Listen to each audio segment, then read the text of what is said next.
Hey, welcome to another episode of Post Loons live here on the Sota Soccer accounts. I'm your host, Jacob Schneider. Tonight I'm joined by my amazing co-host, the one and the only John Marthaler. John, how are we doing this evening? Not too bad. It's a shame that this was not a radio show and we would have had bumper music coming into this because we could have played Panama by Van Halen. No. You know. If we're playing any song tonight, there's only one song. I'm not going to play it because there's probably something to do with copyright issues that would get our podcast episode banned or something. But Right. it's the Timo Pukki theme song. You know, the Timo Pukki, baby. Da, da, da, da, da, Timo Pukki. Oh. I don't Yeah. think we need to broadcast it. You can just sing it. This is going to be the next 10 minutes of the podcast. All right. Jacob singing this song. So for those of you that don't know, there are 8 different versions of this song. And I found one tonight that is an EDM / screamo version. And it's incredible. It's if you go to Spotify, Apple Music, whatever your choice is, it's Pookie Party, one word, featuring Mikko Ananen, which sounds very Finnish. And it's by DJ ILG. 100% right. give it a listen. 100% enjoy it. It's an absolute banger.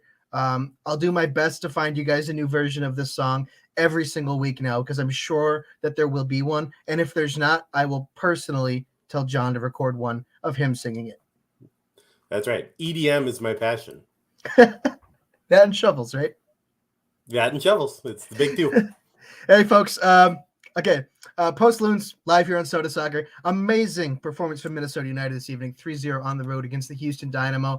Timo Pukki and Izzy Tajuri-Shradi with their first goals in a Minnesota United kit. And then Bongi Hlongwane extends his scoring lead on the roster with another goal.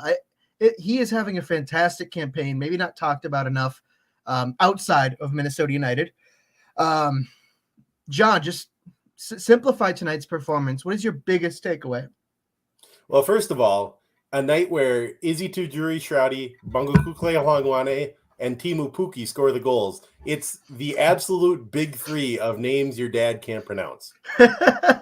It's the most unpronounceable scoring trio in any Minnesota United, Minnesota Wild, any Minnesota sports history. It's a big night. But if I'm anybody on the Minnesota United front office staff or on the playing staff, technical staff, I'm just taking a victory lap after that one. Oh, the guy we brought in, the DP striker, finished a chance. Oh, the guy we signed for nothing, the winger we signed for nothing. Oh, he finished a chance. Oh, our under 22 initiative signing, he finished a chance. Who's the geniuses here? That's what I'm doing if I'm one of the Minnesota United front office staff right now. Everything worked. It all worked out. It was just one of those nights. I think I said on social media this was the platonic ideal of a road win for Minnesota United, and I think it really was. They've tried to do it so many times and it hasn't worked. And they started out the second half and everything looked like it was going to go poorly again, and instead they shut it down and scored one more goal. It was a perfect night for the Loons. They did exactly what they set out to do. And I want to give my flowers to Hector Herrera and Amine Bassi tonight. They played their tails off for the Dynamo. I cannot tell you how many times Bassi sent a lovely, just beautiful over-the-top cross / through ball to the top left corner of where the Dynamo's attack was, so to the right of Dane St. Clair's post. That corner, so many just delicious balls, like Thanksgiving dinner delicious. Okay, amazing platter over the top of the Loons defense that just didn't get put back into play. And then Herrera, I mean, some of the passes he plays are just stunning. Dynamo have been a very good team of late. They've had some really good performances. They've got some great core pieces. Obviously, they were missing Coco Carrasquilla, but I think he had bigger things going on tonight, including scoring the winning penalty to knock the U.S. men's national team out of the CONCACAF Gold Cup semifinals. We'll talk about that later, but obviously missing their best player in him. But, I mean, it was a good – okay. The Dynamo are good. Breaks here. Hector Herrera is their best player. Is he? This year. Last year, no. Well, last year he was bad. We're just saying best player right now. That's Hector Herrera. Okay. I I would argue this on a different day because I do think Karaskia is you take him out of that lineup and Herrera's kind of not necessarily worthless, but he doesn't have anybody around him on his level, so he becomes sort of just there trying things. And at his age, it's harder. I think you could drop Herrera easier than you could drop Karaskia. All right, There's my take. I'll see this argument and I will accept it as valid. All right. All right, folks. What was 5 minutes into the show. Sorry, go ahead. No, go ahead. 5 minutes into the show here. We're going to be talking like this all night. John and I are going to be going back and forth, but we also want to hear from you. Got a few people in the chat talking already. Friend of the show, Paul Forrester, who's always in here, has a comment for us. We'll read that in a bit. If you're watching, give us a retweet on Twitter. Give us a share on Facebook. Take that YouTube link, put it in your group chat. Tell your Minnesota United friends. Throw us on the Reddit tonight, Minnesota United subreddit. Let's get some people in here. Let's get talking. Let's get some questions rolling. It's a brilliant night for Minnesota United, a brilliant night for Major League Soccer, some fantastic results around the league.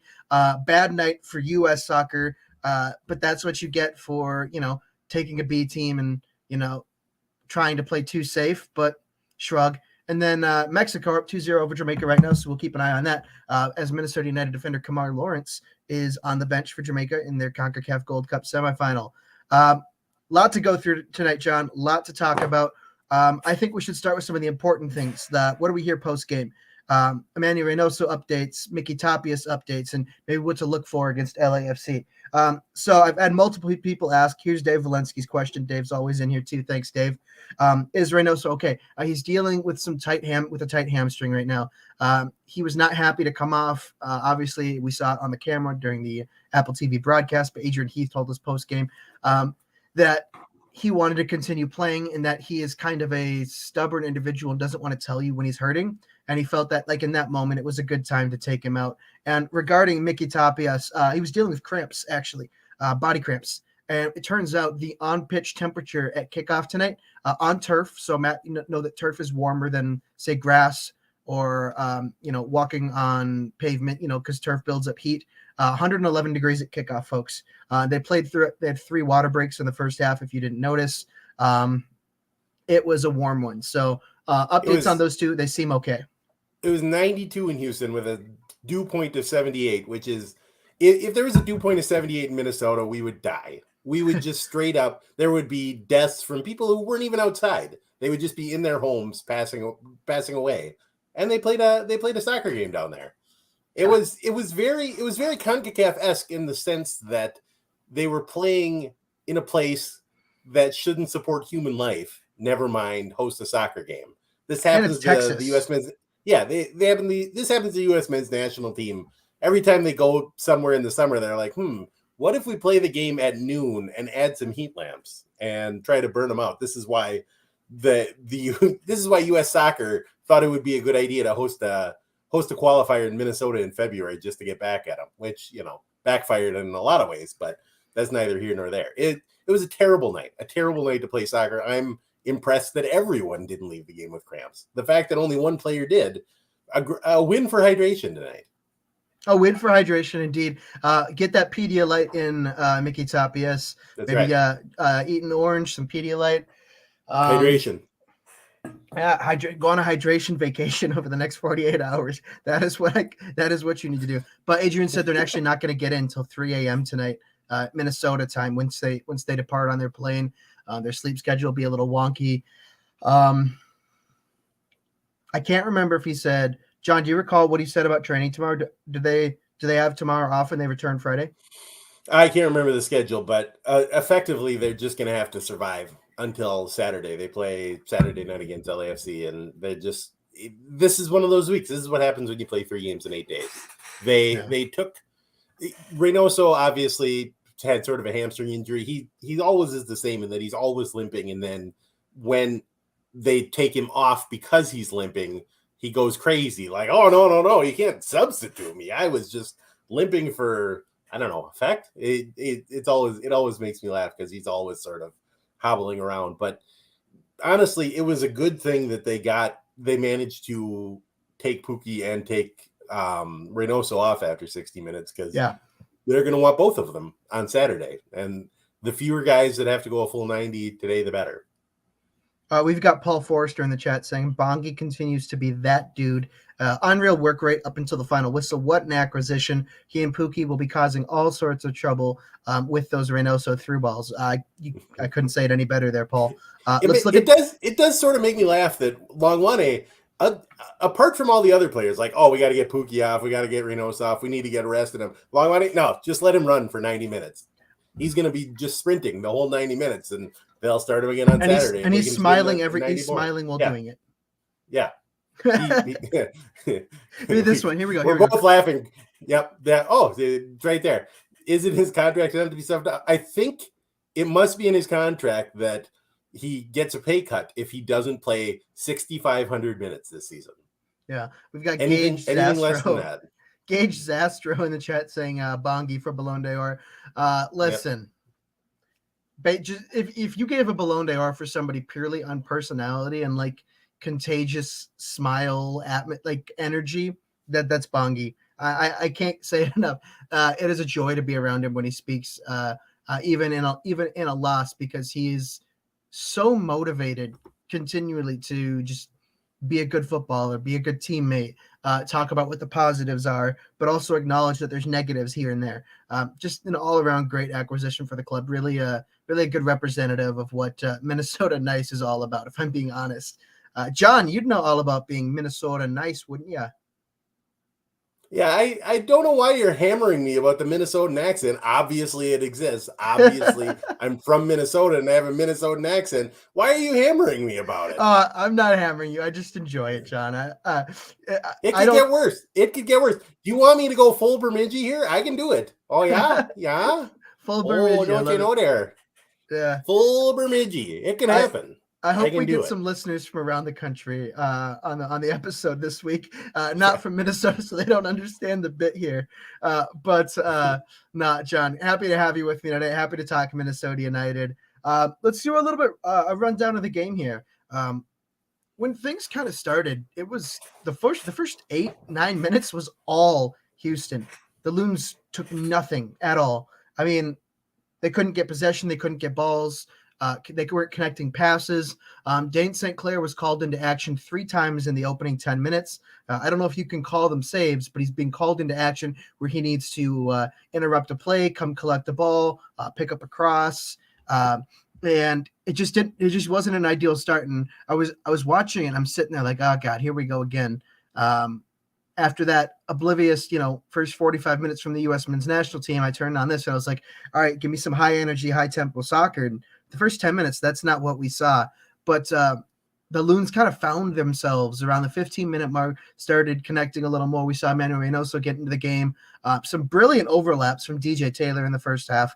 And then it just clicked. That Bongi goal, I mean, we were just talking about him, but the patience to get the ball in the box off that deflection and wait to shoot the ball, almost like a fake out, to have that patience. It's an incredible equality because so many footballers, so many forwards are just going to want to shoot that ball instantly and get it off their foot. I mean, it was a brilliant goal. John, what'd you see from Bongi's opener? It really was one of those moments where the ball falls to Bongi and you're sort of up off the couch and you're just ready to do something like, no, shoot. It was almost a panicky moment, but like you say, the patience to wait, the patience to let a defender fly by and then pick out a corner and take the corner. Obviously, that was great. And it allowed getting that goal from really the first chance that Minnesota had. It allowed them to play the way that they played from the start, but have it be part of a plan rather than just them getting overrun. If Houston scores early and they have to chase the game on the road in the heat, it's not going to work. The fact that they got the goal early and then obviously they got the second goal almost right back to back with it, that's exactly what they would have wanted, because it allowed them to do the same thing where they were sitting back, where they were defending deep, where they weren't chasing the game, they weren't chasing the ball, they weren't possessing the ball.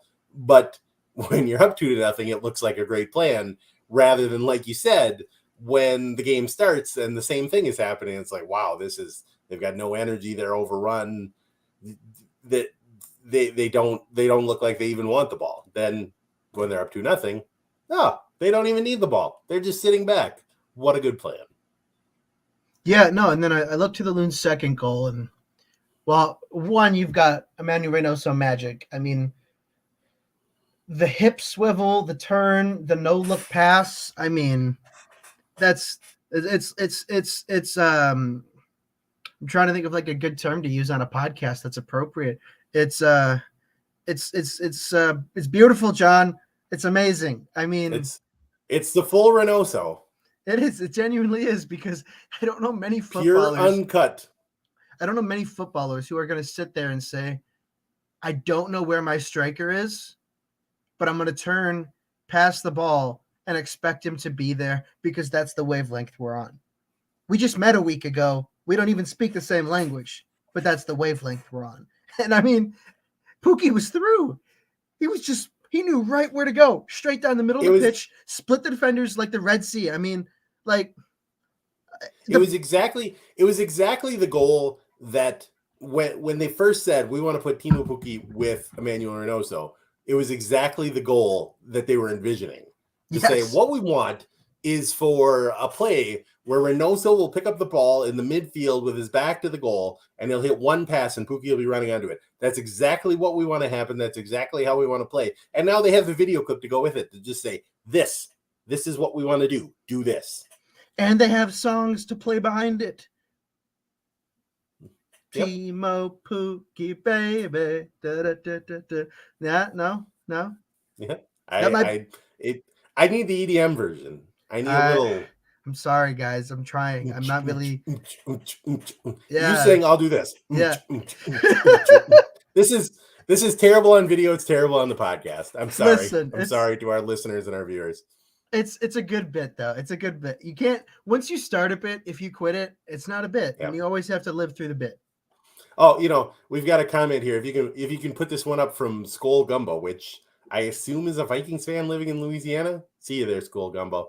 Anyway, I'm so thankful that Pookie was on the end of that pass. What a relief from the gimmies that have been missed all year. My first thought after that was, we've seen this so many times, but every other time Mender Garcia gets horribly fouled with no call instead of actually scoring the goal. There's been like 3 or 4 where Mender Garcia has been through, and then somebody will catch up to him and tackle him, and he won't even get a shot off, and the replay will show that, the defender took out a 9-iron and hit him in the ankle with it, and somehow there was no call.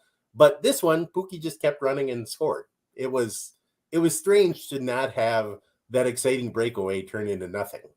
Listen, Adrian Ununu had 53 breakaways and scored 0 goals. So my hot take will forever be that Adrian Anu was actually a good striker, and we just broke him with confidence because social media is toxic and fans destroyed him after 1 game and 1 miss.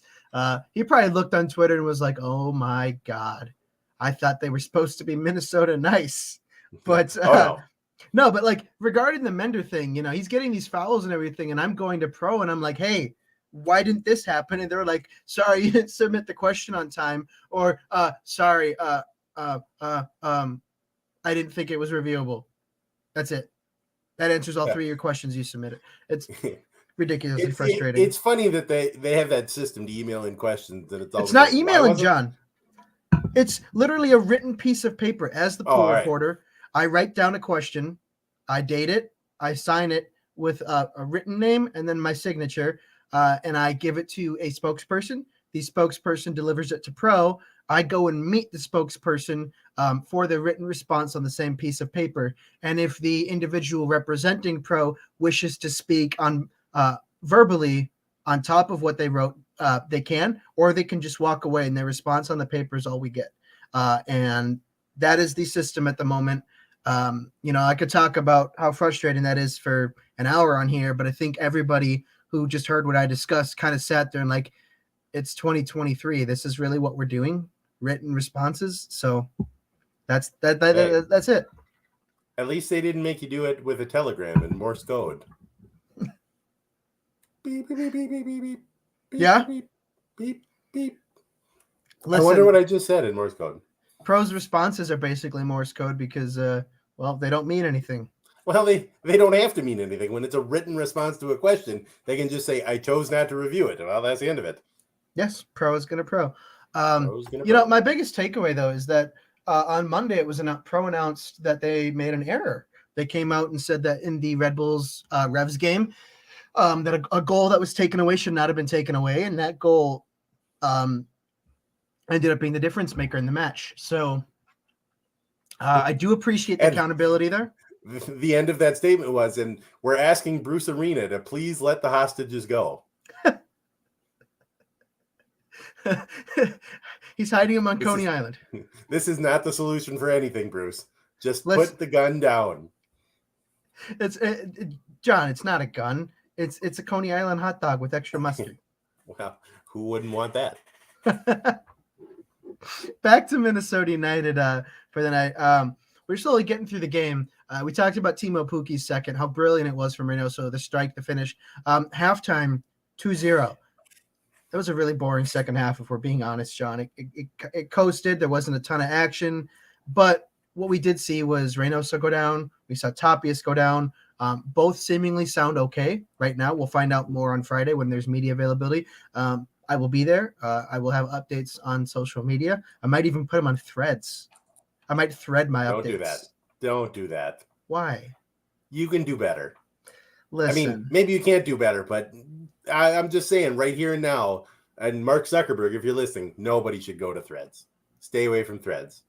John, I'm not getting brands of cereal talking to each other. I don't have blue checkmark bots sending me hundreds of DMs a day or accounts from the Czech Republic commenting about so rare FIFA on my posts, or getting DMs up from random accounts across the world. Is Dane St. Clair going to play today? From an account that has one tweet all time, and it's the one they sent me.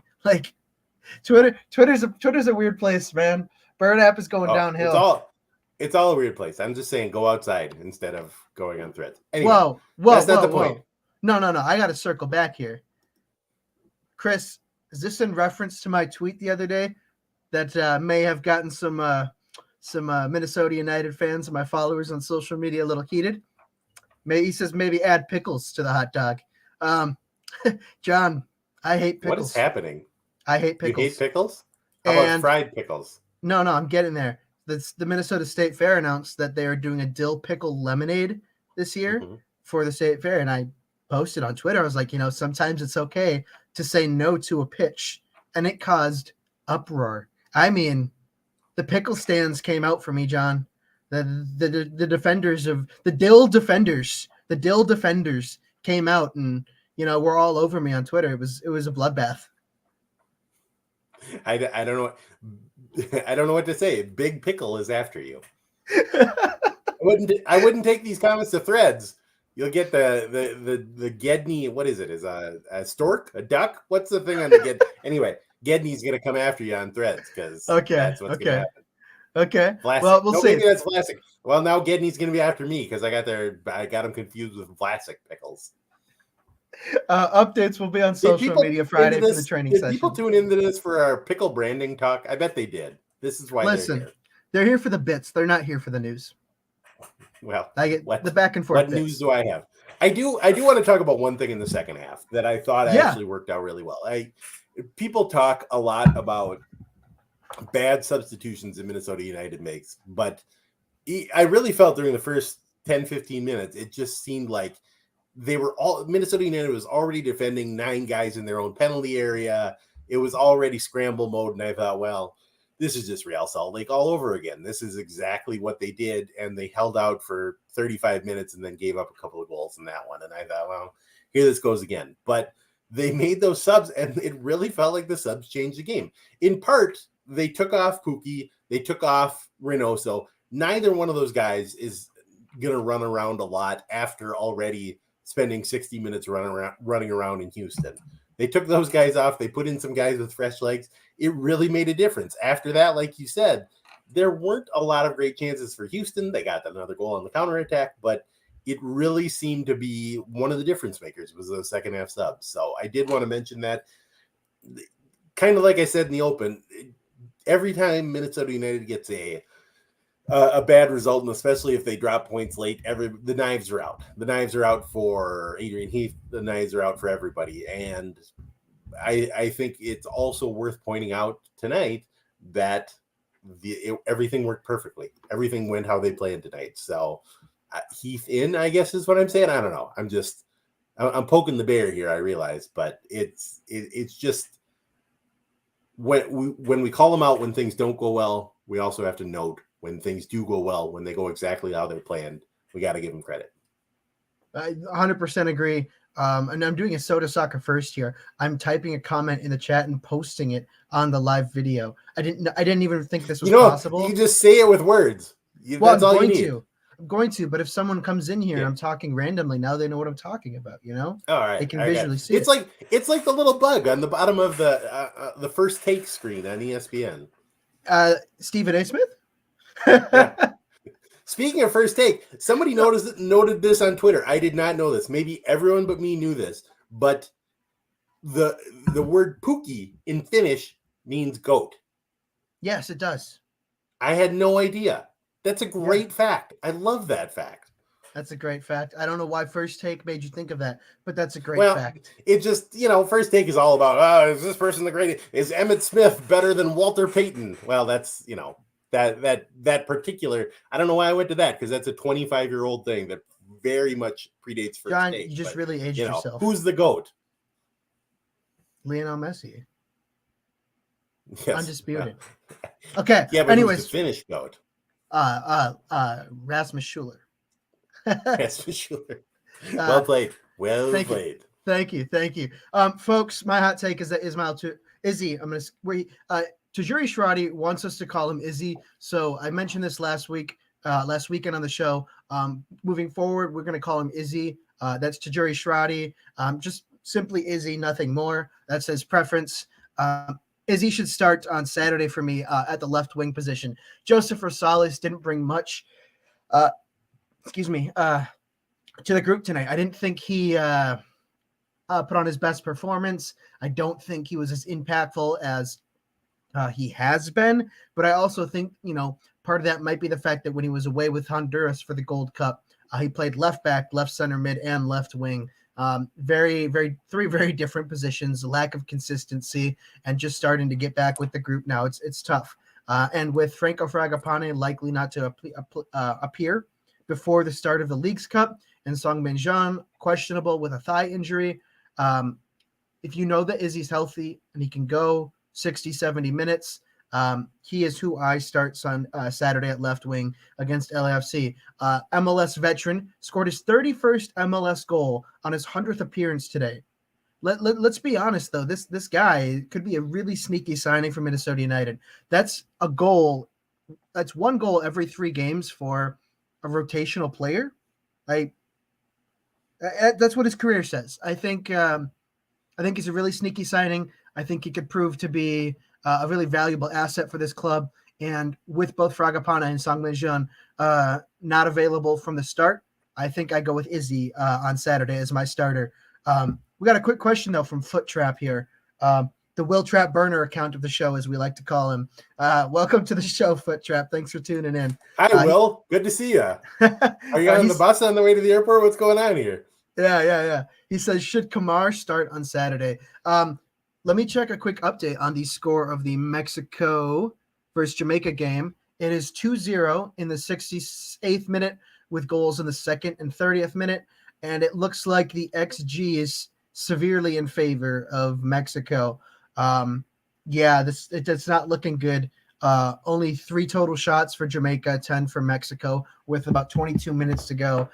If we're using that context here and saying that Kamar Lawrence and Jamaica are set to exit the Gold Cup tonight, Adrian Heath told me post-game that Kamar Lawrence is expected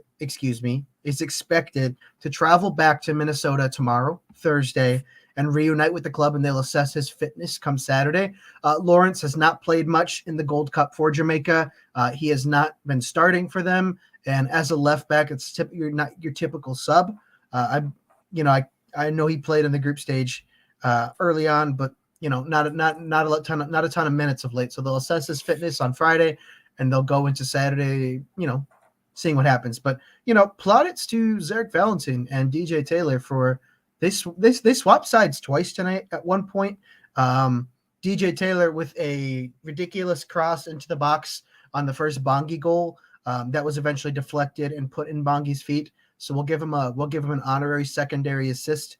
But I think they've both been, doing exactly what's expected of them. Maybe not exceeding, but tonight they were very solid. John?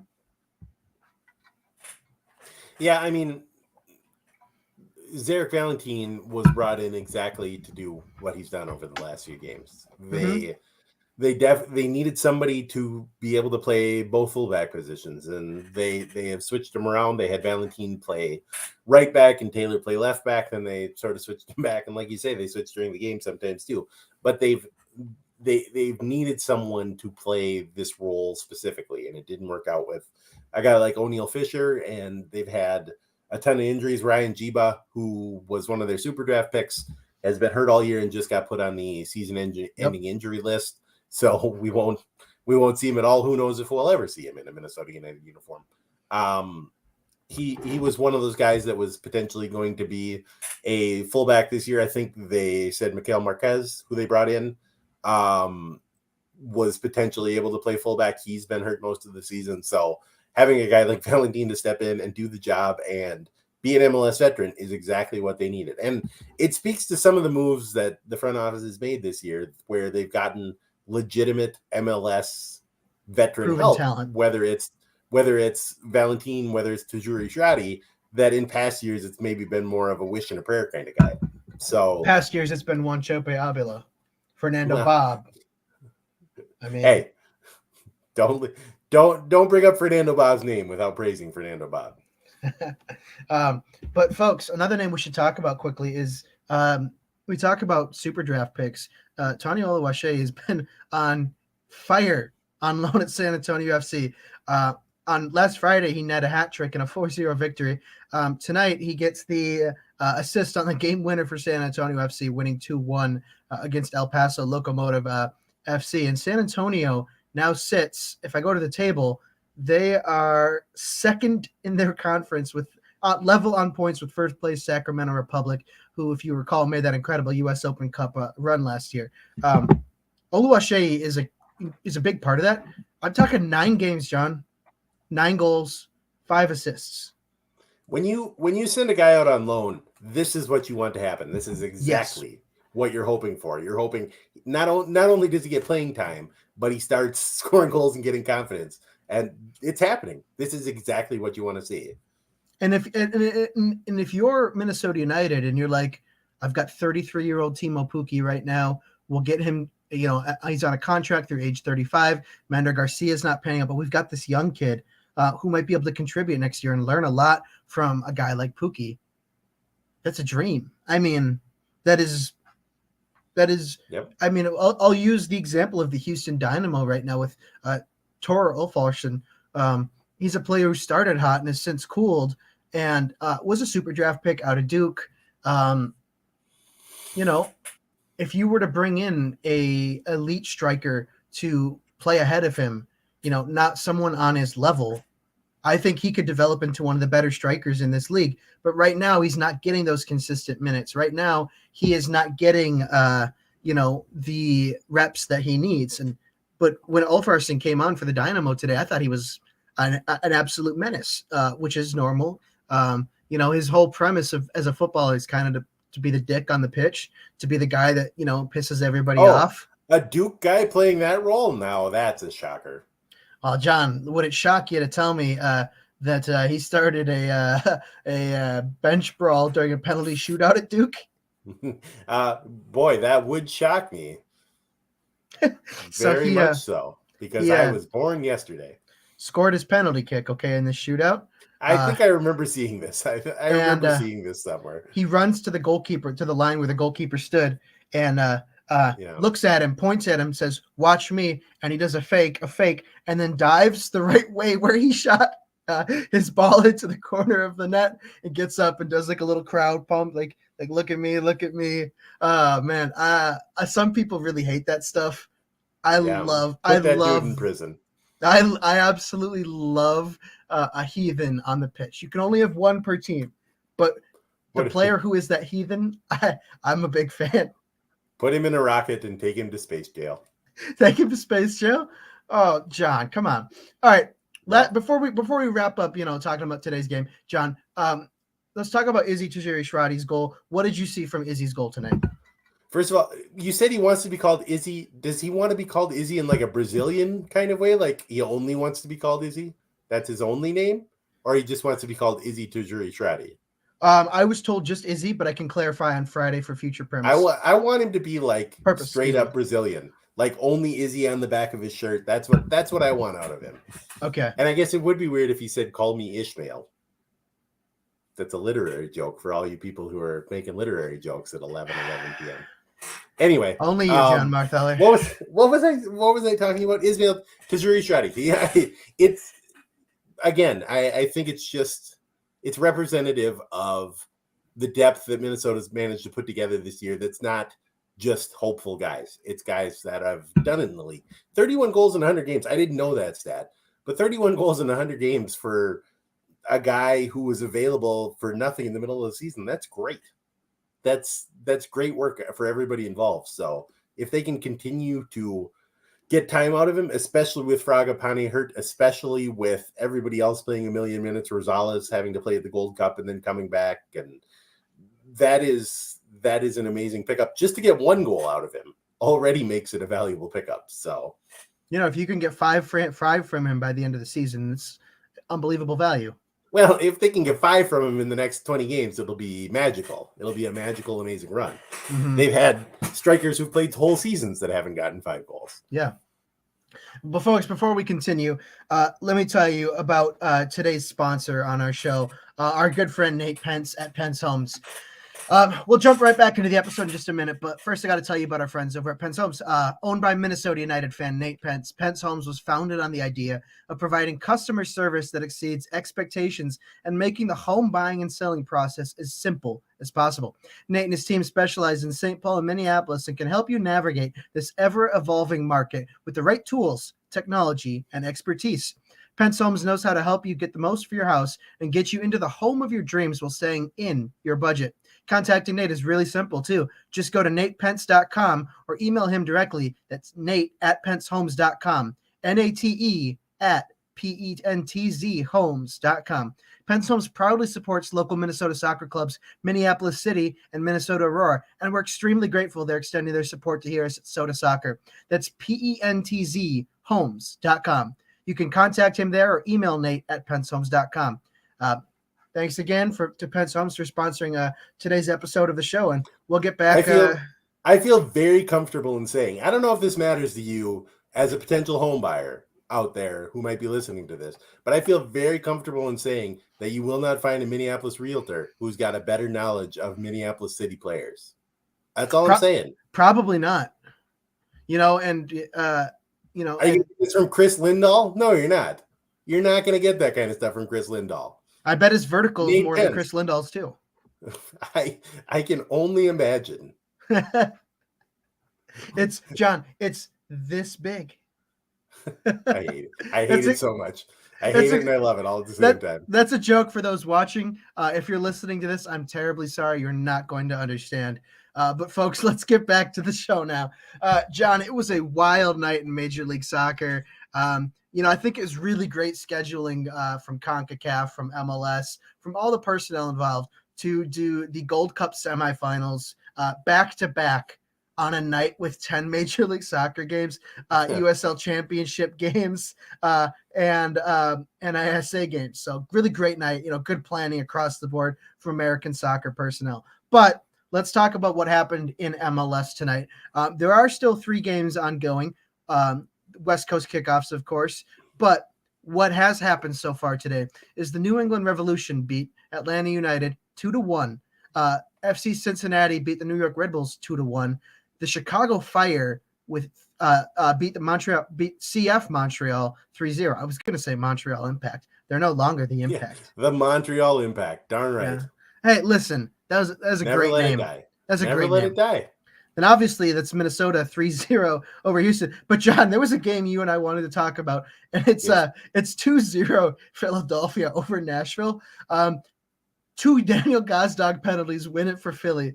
But that's not the story. It's the fact that we have 3 red cards and 13 minutes of stoppage time. I mean, that's Turkish Super League right there. That's what we're talking about here. 13 minutes of stoppage time is getting into, Fenerbahce territory. Yeah, and Christopher Alfebi is in the chat.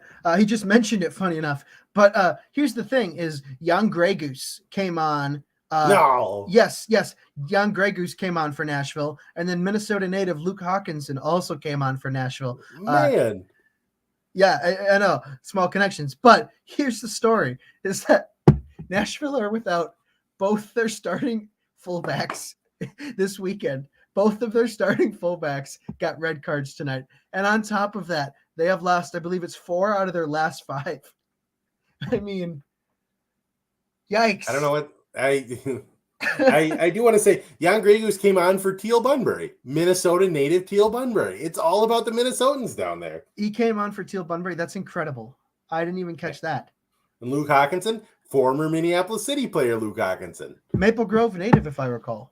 Man, it's all happening for Minnesota, but only in Nashville and only with many red cards. And Jackson Ewell, I don't even think got subbed on for the U.S. tonight. Oh, it's all happening for Minnesota. Could have been. I feel like we should just do live updates on the rest of the games. LAFC's up 1-0 on St. Louis, otherwise known as the battle for the Western Conference. Or the battle between the 2 most disliked teams in the Western Conference. Oh, yeah, well, that's I'm just kidding. possible. That's the Seattle Sounders. Yeah. Who am I kidding? So who are also losing right now, by the way. Yes, 2-0 to the San Jose Earthquakes. And then the final game. This is great. These games will be over. These games will be over by the time anybody hears this, except for, the good people who are still in the chat with us. So if you're listening on the podcast, you can look up how these games ended, but we're going to talk about it anyway. Well, they're in the 82nd minute, so they're wrapping up. Vancouver has a 2-1 lead over Austin, and Austin absolutely clobbered Minnesota United this past weekend in a – what was the word I used? Let's just call it embarrassing display in front of their home fans. Well, they just need to play on the road. Minnesota's great on the road now. Who knew? Have they ever won 5 road games in a year before? I'm trying to think. I know they won. Is this a team record? I know they John, here's a stat for you. Unless they win out every single home game for the rest of the year now, they will not beat the amount of home games they won in 2022. Right. Isn't that sad? I mean, let's be honest. It's sad. It's depressing because Minnesota United fans deserve better as they're paying good money for these matches. They are, expecting more in return in person. And I think the club realizes that it's a big opportunity against LA this Saturday night. It's been a weird transformation because in past years they couldn't do anything on the road and they were pretty good at home and hard to beat at home. And this year, exact opposite. It's a weird world. I got a comment here from Christopher Alfebi talking Gold Cup hot take. It's a perfect time to slide into U.S. men's national team coverage from tonight when the U.S. lost in a penalty shootout to Panama in the CONCACAF Gold Cup semifinals after Christian Roldan had his penalty saved. But he says Cade Cowell is the most overrated young player in U.S. soccer right now. Chris, I'm going to say I'm a massive Cowell fan, but he is nearing his MLS ceiling. If he wants to become one of the better U.S. soccer players, if he wants to elevate his game, he needs to move this offseason or this summer. He can't wait much longer because as much as I love this league, as much as I love Major League Soccer, your development is going to be stunted if you are that talented as a teenager. And I think I look at, a player like Brian Reynolds, who played for the U.S. tonight, left when he was a teenager. Jalen Neal on the verge of leaving as a teenager. Justin Che, Kevin Paredes, just trying to Caden Clark from the New York Red Bulls, Minnesota native. We see these young, talented MLS players under the age of 20, and they're knowing that, despite starting MLS games at 16, 17, 18, 19 years old, they have room to grow, and that there's only so much growing they can do at this current point in time in Major League Soccer. Eventually, we'd love to be the league that says, hey, we're going to take these guys till they're 22, 23, then we're going to sell them to Newcastle in England for 60 million. That eventually that is the long-term goal for MLS. But at this moment in time, these young players need to make the move. And you added something. You said, shouldn't his MLS actually be scoring goals? I think he's a brilliant role player at San Jose. I do. I think Christian Espinosa's season is absolutely ridiculous right now. Dark horse MVP candidate. Like we just said, San Jose is winning right now over the Seattle Sounders 2-0. I mean, that's a dominant performance. And as things stand, the Earthquakes are fifth in the Western Conference, only 4 points behind second place LAFC. So, I mean, I think they're fine. I think Cowell is fine. I think he had a brilliant U21 FIFA World Cup this past May. Was absolutely electric for the USA. So that's where I'll leave that. That's my take. I think Cowell needs to move though, and I think he needs to do it sooner than later. John, I do want to say that I saw that England won the under-21 European Championships. Mm-hmm. And I think that's great because England's youth national teams are the best development squad the U.S. has going right now. So that was a good bit. I like that one. That's good, John. Yep. Bright future for the USA national team with England winning the under-21 European Championships. What's impressive about that, though, is they won all 6 of their games. That includes group stage through final without conceding one single goal. There you go. Like, I guess they're which under of these 21. Guys were born randomly in New York? Because we got to figure that out ASAP. Yeah, but that's incredible. And in the final, the England goalkeeper, they were up 1-0 over Spain, and in the 96th minute, there were 6 minutes at a time. Spain were awarded a penalty for handball in the box. They have a chance to send it to extra time, and the England goalkeeper saves the penalty, but puts it back directly in the path of the shot taker. He launches up off his heels, makes a one-handed save on the rebound, wins the game for England. Ref blows the whistle a minute later. I mean, I don't know who that was, but do they maybe have a grandparent who's from here? No, I'm not saying just saying. Let's check this out. He's actually a Manchester City youngster who is set to move for $20 million to Burnley FC and join up with Vincent Kompany. All right. Who among of all the youth growing up in England or really around the world, who among us has not dreamed of being at Man City and then finally getting that star-studded move to Burnley? Listen, but you're playing under Vincent Kompany, which one of the hottest up-and-coming young, per se, managers. And you're in the Pep Guardiola system already because it is Kompany, and Kompany and Pep are homies. So they are homies. Mm-hmm. But since we're talking about dual nationals, I think it's fair to bring up who MNUFC are tracking right now, and that's Tranmere Rovers defender Ethan Bristow, who is actually a dual national with a CONCACAF side. John, do you know the CONCACAF side he's a dual national with? Come on, I want to think about this. I put it on Twitter. Tranmere Rovers. I'm sorry, I didn't know you hated pickles, and now I don't know this. I'm going to say that he is a dual national. Small, super small. I want it to be St. Kitts and Nevis. Boom!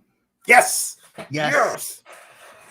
St. Kitts and Nevis, dual international with England. So I don't know how you go about scouting a guy from the 4th division of England. He was with Reading last year, so he was in the championship. Maybe there was a nod saying, hey, there's this kid, yada, yada, yada. But it's an interesting one. 21-year-old left back. And the Pioneer Press is reporting that he is not going to take a U22 initiative spot, despite there being one open. So that's huge news, and it leaves room for another possible big transfer. But from what I've been told by Adrian Heath, it doesn't seem like there's going to be more spending this window in that capacity. So we'll see.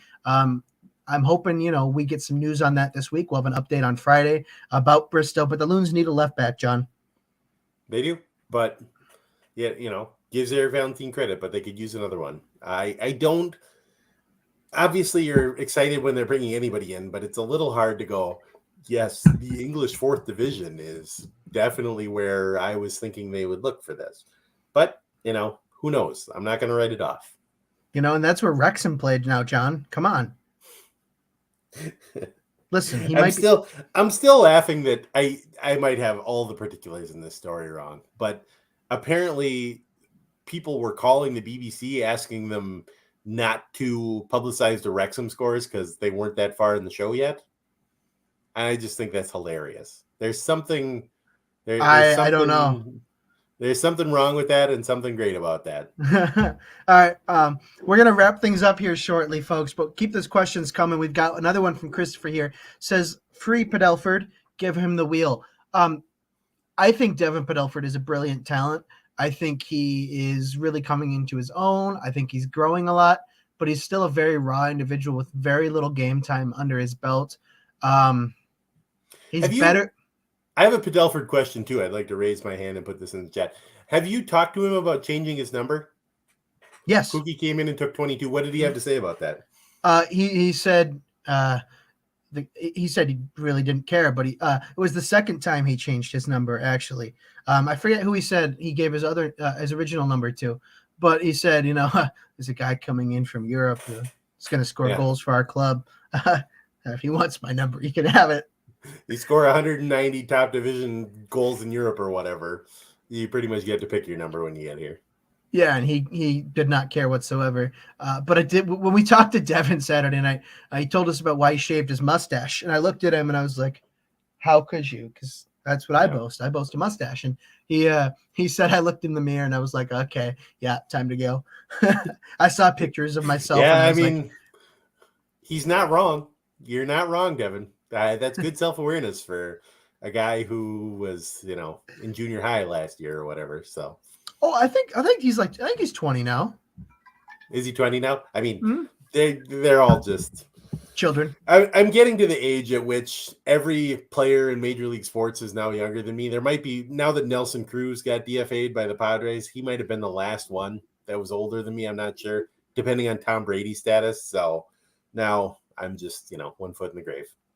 So, John, Saturday night after LAFC is a good time to talk Leagues Cup because it's going to be on the horizon. There's a couple things coming up in Minnesota soccer that we want to just highlight in the meantime. That's the Schwann's USA Cup starting next week.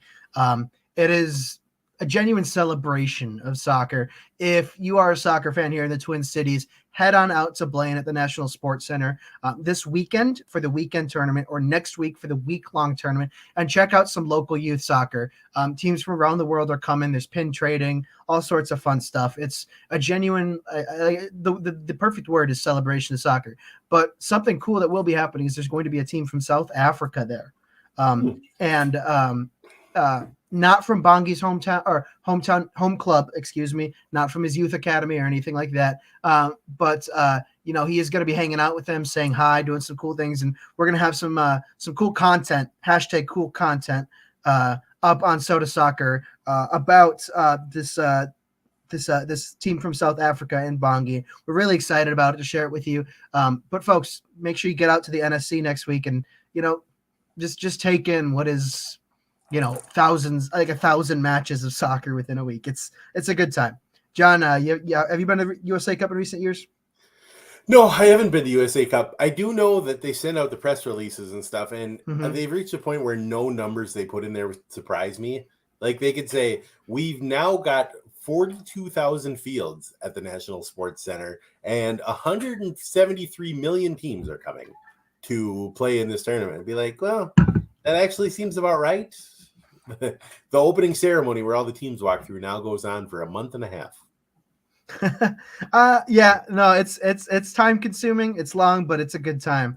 Now here's an update for you, John, is as things stand, LAFC are up 3-0 over St. Louis City FC, and we're in stoppage time. LAFC in good form ahead of Saturday night against Minnesota United following a 4-game skid. If we look at LAFC's form since late May, it's been horrendous. They have 2 wins in 1, 2, 3, 4, 5, 6, 7, 8, 9, 10 appearances in all competitions, including Open Cup and CONCACAF Champions League, with 1 draw. And then their second win in 11 came tonight. But you can never doubt LAFC because that's how good they are. You can't doubt Danny Buwanga, Carlos Vela, Jose Cifuentes. They've got Giorgio Chiellini if they want to play him. I mean, what is you thinking Saturday night is going to entail, and how do you envision it going perfectly for Minnesota United? Well, I think the other interesting thing about LAFC on Saturday is that, unlike most of MLS, which has Leagues Cup game coming up, they have a bye to the Leagues Cup second round. They don't know when their next game is, but they're going to have at least 2 weeks off. So I suppose you could go either way with that. You could say, well, that means they can play anybody they want for any number of minutes they want. They don't have to manage anything because they've got a break coming up. On the other hand, if you've got a break coming up, does that make the team lose its focus, especially when you got to go on the road to Minnesota? So I guess it could go either way, but LAFC they're one of those teams that I was going to say Minnesota struggles against, but everybody struggles against LAFC. There was that one random game where Mason Toy scored twice, and apart from that, I don't think they've ever gotten a result against LAFC, have they? So the win at LAFC is the only one I can recall. Yeah, that's the only one I can recall off the top of my head. But it's always a difficult game. They may have gotten a draw here as well, but like you said, LAFC could be the best team. Well, the best non-Leon team, I guess, in North America. Yeah. So, well, Adrian Heath has told me on their best day, he believes they can be the best team in North America, and I think that should be taken seriously because Denny Buwanga is one of 3 players I look at and I say, yeah, he is definitely in contention to win MVP. He's not a dark horse candidate. He's one of 3, and I'm like, yeah, he's going to be there every step of the way and fighting for it. And then you never know what you're going to get from the likes of Carlos Vela and Jose Cifuentes. So I think LAFC are just a really good team. They've got Kellen Acosta, Elias Sanchez. They've got this new young striker from Poland in Mateusz Bogusz. Very good. And then, you've got Giorgio Chiellini. So, I mean, they're a good team. They're solid. But I think it's 3 points or bust for Minnesota, John. That's where I'm going to leave it. I mean, LAFC has been terrible, obviously, up until about 10 minutes ago. They've been terrible for a month and a half now. So there's a chance there. And Minnesota, like you say, they do need to have 2 good results in a row. They've had good results before, but they beat Portland 4-1, and everybody sort of swaggered around for a while, and then they got their butts kicked at home by Austin. Yeah. Now they've got another great result tonight, beating Houston on the road. Houston's been great at home. The weather was terrible, as we mentioned. Yeah. Following it up with another home loss against LAFC would just be more of the same mediocre up and down. Yep. 2 wins, having this win against Houston, and if they could beat LAFC on Saturday going into the League's Cup break, that would be an amazing upward trajectory to be heading into those League's Cup games. No, and I look at the table. The Loons sit 10th at 27 points. If they beat LAFC on Saturday and a few results go their way, they're above the playoff line heading into the League's Cup break. And I think that has to be the goal in mind. Because right now they have 27 points, and you could jump all the way up to 6th place as Austin FC have 29 points right now. So it's that close. They got to get above the playoff line before the League's Cup break, and I think that's why it's 3 points or bust for me. Well, I mean, I think they're already, if you sort by points per game, I think they're already there. They have played somehow 1 or 2 games fewer than everybody else in the league, so could be a crowded second half of the season, so to speak. It is going to be a crowded second half of the season. But that's our look ahead here, folks. Thanks for joining us tonight on Post Loons. We're going to wrap things up now. It was a crazy night of MLS. I don't know what was put in the water bottles of Philadelphia Union and Nashville SC players tonight. They just decided to get angry at each other, and 2 penalty kicks, 3 red cards, some crazy results around the league. But depressingly, the U.S. men's national team also exited the 2023 CONCACAF Gold Cup, while Mexico beat Jamaica. Kamar Lawrence is headed home to Minnesota United. They lost 3-0 with a stoppage time goal to cap it off for Mexico. So we will see Lawrence back Friday for Minnesota United. He'll be in contention for Saturday. We'll have more news on Emmanuel Reynoso and Miguel Tapias' statuses Friday as well. So busy week ahead. Thanks for tagging along. And John, anything else to add? I just want to say congratulations to everyone at CONCACAF, everyone at, I think probably Soccer United Marketing is involved. Congratulations to them. There was a moment of panic. They had to have a moment of panic earlier tonight where they thought, wait a second, we might be playing a Gold Cup final between Panama and Jamaica. This would be not great. So having Mexico back in there will save them. Good for them. Maybe they'll sell out on Sunday. John, we didn't talk about the most important thing happening this weekend. Quickly, we just hit the hour mark. I'm sorry. Lionel Messi is being unveiled as an Inter Miami player Sunday night. We have to note that. And it's rumored that Fox and MLS are in talks to stream it as part of the halftime show for the CONCACAF Gold Cup final. Well, when David Beckham was announced, wasn't there a specific half-hour ESPN thing when David Beckham was announced? I was 7 years old. Were you really? Oh my gosh. It was 2000. Wasn't it 2006? One foot in the grave. 2007. I want to say 2007. Then I would have been 8 because I'm old. Yeah. Either way, I'm pretty sure there was a whole thing, and then they played a friendly against Chelsea or something like that. Maybe that was the MLS All-Star game that year. Anyway, greatest team in England. Yeah, go back, and you should have known that. You were 8 years old. Oh anyway. Man, we're just grumbling now, folks. It's 11:37 p.m. I'm just trying to remember things. Remember some games from 15 years ago. Here we go. Thanks for tagging along with us tonight. It's a big weekend ahead for American soccer. Lionel Messi's unveiling as an Inter Miami CF player is going to forever change the league. It is the biggest moment. Dare I say it's the biggest moment in men's American soccer history. TBD. But this is a game changer for MLS. It's a game changer for American soccer, and I think it's a really exciting time to be an MLS fan. But it's Minnesota United versus LAFC at Allianz Field Saturday night. I will be there. John, will you be there? On Saturday, yes, I will. John will also. Wow, John's making a return to the press box, folks. It's a day to rejoice. It's been a while. If you want to go to a lot of soccer games, just never have children and also be in the summer. That's all I can say.